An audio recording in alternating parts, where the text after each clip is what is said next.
Saudara sekalian, Assalamualaikum warahmatullahi wabarakatuh. Saya ingin menyampaikan pernyataan pemerintah atas puncak pengurusan. Saya puncak karena seperti naik gitu, ini puncaknya, nanti turun lagi mungkin masih ada hal-hal yang akan terjadi, yaitu kasus kematian Brigadir Yosua karena ditembak, bukan karena tembak menembak.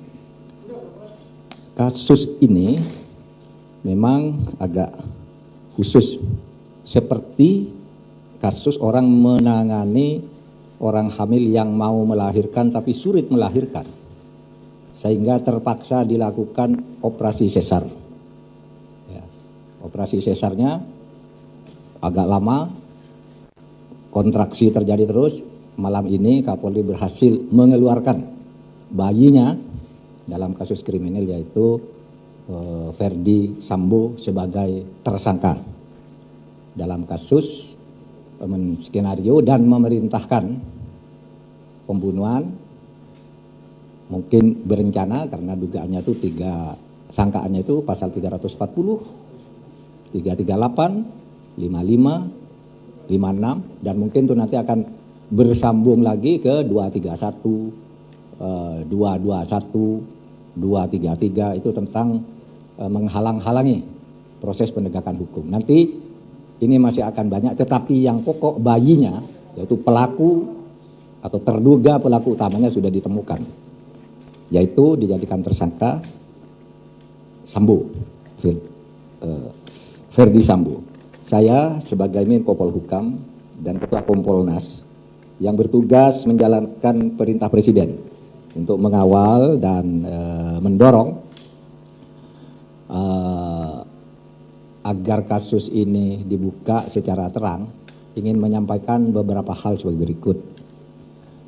Pertama, pemerintah mengapresiasi Kepolisian Republik Indonesia, Polri, khususnya Kapolri Bapak Listio Sigit Prabowo, yang telah serius mengusut dan membuka kasus ini secara terang, khususnya di dalam cara pelaku utama.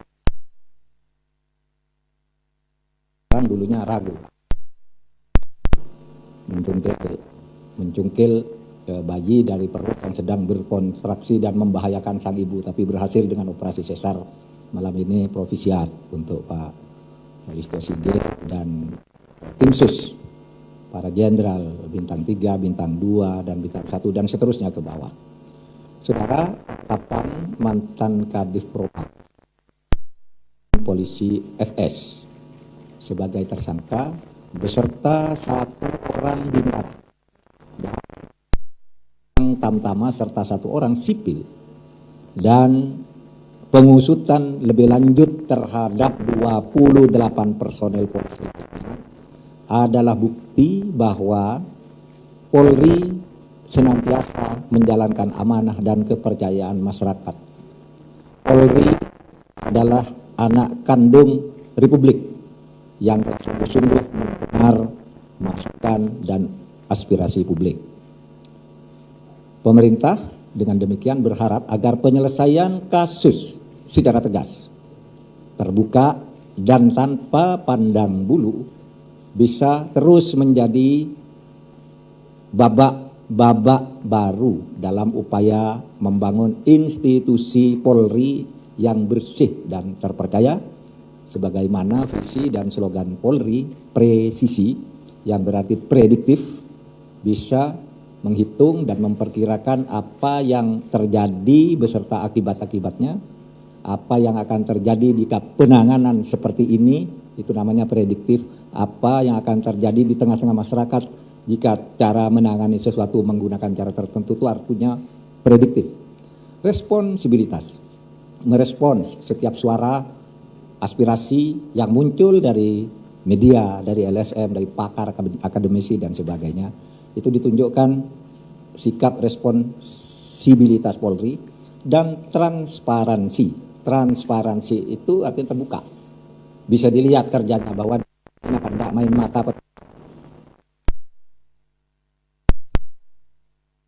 pandang dulu jenderal atau kopral atau apapun gitu, brigadir dan sebagainya, itu tetap ditindak secara proporsional. Kemudian yang kedua, pemerintah melalui Kemenko Polhukam akan terus mengawal kasus ini hingga nanti oleh kejaksaan dikonstruksikan lagi hukumnya, mudah-mudahan tidak terlalu lama, dan dibawa ke pengadilan dengan pendakwaan dan penuntutan yang sungguh-sungguh. Kita semua akan mengawasi kejaksaan sekarang dan mendorong agar punya semangat yang sama dengan Polri. Kejaksaan harus benar-benar profesional menangani kasus ini dengan konstruksi hukum yang kuat, agar mudah nanti bagi pengadilan dan masyarakat memahami kasus ini sebagai upaya penegakan hukum dan keadilan. Yang ketiga, kepada keluarga korban Brigadir Joshua almarhum, saya mohon agar tetap bersabar dan terus memberi kepercayaan kepada lembaga-lembaga penegak hukum kita, yaitu Polri, Kejaksaan, dan pengadilan. Saya selalu mendengar pernyataan keluarga korban, terutama ayahnya yang begitu penuh harap atas keberkahan dari Tuhan agar kasus ini bisa dibuka dan diselesaikan dengan adil. Kita selalu mendengar itu, ayahnya almarhum, mudah-mudahan Tuhan turun tangan, memberi kerudahan, membuka siapa pelakunya agar tegak keadilan.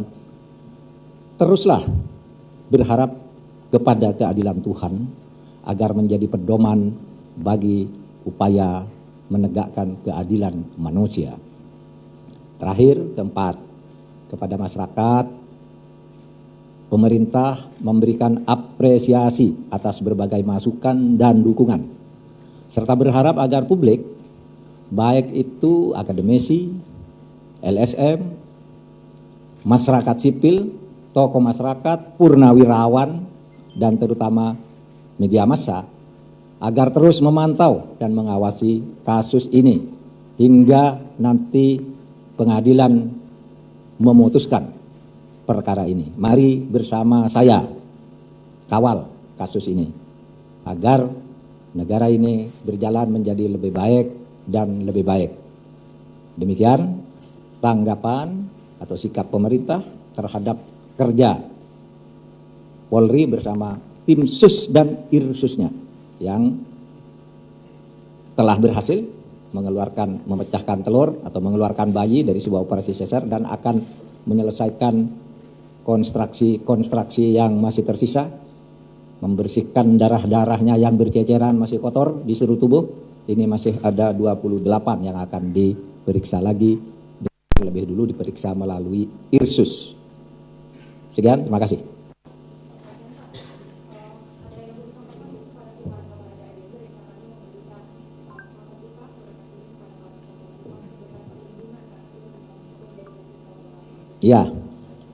Ya, saya akan sampaikan secepatnya kepada Polri agar keluarga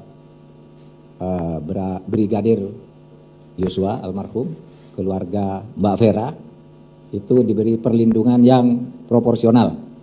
Pun melalui member ini saya juga sampaikan agar Polri memfasilitasi LPSK untuk memberikan perlindungan kepada Barada agar dia selamat dari penganiayaan, dari racun, atau dari apapun. Sehingga pendampingan dari LPSK itu supaya diatur sedemikian rupa agar nanti Barada E bisa sampai ke pengadilan dan memberikan kesaksian apa adanya, yang mungkin saja kalau dia menerima perintah itu dia bisa saja bebas. Tetapi pelaku dan instrukturnya itu dalam kasus ini rasanya tidak bisa bebas. Kemudian saya juga berharap dan mengapresiasi pengacaranya Baradae yang dengan begitu baik mengkomunikasikan apa yang sebenarnya terjadi. Bilang Pak pengacaranya itu Dio Dipa. Itu bagus, nyentrik rambutnya panjang kayak seniman apa adanya, tapi ya, masyarakat mengerti.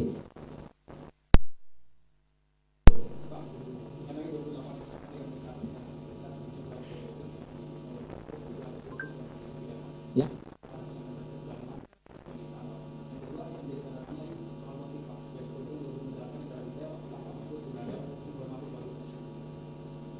Tadi sudah dijelaskan oleh Mabes Polri, jadi itu ungkapan kasih ke Irsus dulu, kasus pelanggaran etik. Nah, kalau ditemukan di situ pelanggaran etiknya itu berhimpitan dengan pidana, ya, misalnya ketika dia mencopot CCTV, misalnya itu bukan sekedar tidak profesional, tapi memang sengaja agar terjadi hilangnya jejak alat-alat bukti, ya bisa kepidana juga. Bisa kepidana juga. Oleh sebab itu kita tunggu. Yang penting sekarang telurnya itu udah pecah dulu. Itu yang kita apresiasi dari Polri. Soal motif biar nanti dikonstruksi hukumnya, karena itu sensitif, mungkin hanya boleh didengar oleh orang-orang dewasa. Biar nanti dikonstruksi oleh motifnya, kan sudah banyak di masyarakat.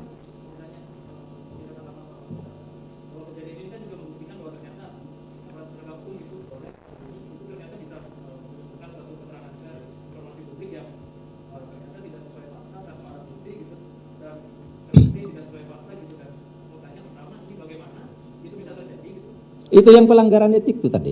Tidak profesional, pelanggaran etik, dan diperiksa oleh Irsus. Nanti itu semua akan diketahui. Itu tidak boleh memberi keterangan yang belum jelas.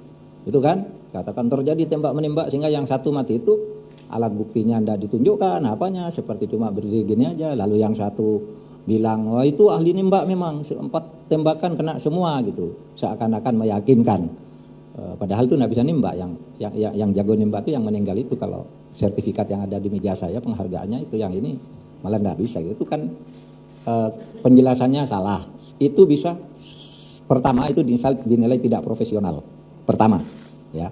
Nanti sudah pasti itu tidak profesional. Nanti bahwa kesengajaan menyembunyikan fakta itu jadi pidana, jadi berimpit antara disiplin dan pidananya, gitu.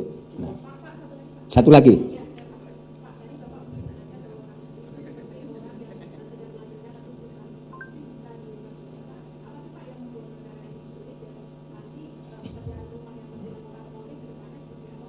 yaitu karena kan terjadi di internal Polri, gitu ya. Ini harus hati-hati agar Polrinya selamat. Seperti kemudian di situ yang sering saya katakan ada fenomena psikopolitis juga, ya, ada psikohierarkis juga, sehingga kemudian ada kelompok-kelompok juga. Nah itu kan agak sulit kalau tidak melalui operasi sesar. Kalau kasus ini bukan menyangkut hal terjadi di tubuh Polri dan melibatkan pejabat tinggi Polri, ini purnawirawan kepada saya itu Pak Firly, teman saya di KPK, Pak Menko katanya, kasus kayak gini nih kalau tidak ketemu itu kebangetan. Wong orang hilang tubuhnya sudah terpisah, ada orang mati sudah dikubur dengan semen, bisa ketemu kok. Kalau kayak gitu tuh polsek aja bisa, kalau tidak ada psychological barrier itu tadi, itu gampang, polsek aja bisa sebentar kok itu, karena tempatnya itu di dalam sekian area meter tertentu, ya kan. Orangnya yang ada di situ sudah diketahui lebih dari 2 atau 3, itu gampang katanya. Dan memang dorongan masyarakat membuat itu menjadi gampang, membuang psychological barrier tadi. Cukup ya?